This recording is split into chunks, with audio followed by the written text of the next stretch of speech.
there anything for us to keep in mind as we head into week 9 here?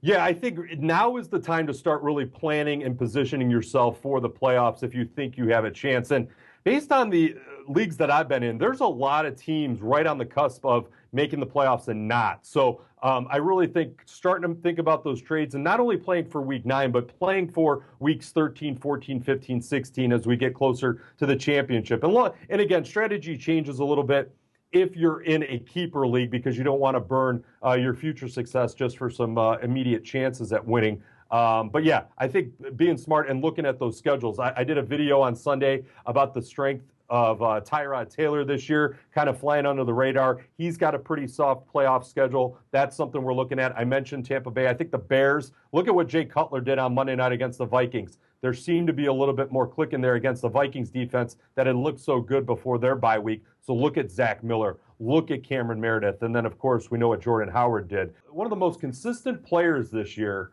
in terms of average points per game week in and week out, nobody really talks about him. It's Mike Evans. Mike Evans was drafted in the early second round of a lot of drafts, and he's been week in and week out one of the most consistent. Now, he didn't have a great game against the Oakland Raiders, but you look at the rest of his game logs, and Mike Evans has really lived up to those expectations. And to kind of take this one step further, if you're looking for some frisky trade action here towards the end of the season, look at Tampa Bay's schedule. Jameis Winston and Mike Evans, they get the Saints twice during the fantasy football playoffs. I know a lot of people at this juncture know that, but if you're watching this podcast and you're looking for some tips, take a look at the Buccaneers schedule. It's pretty soft.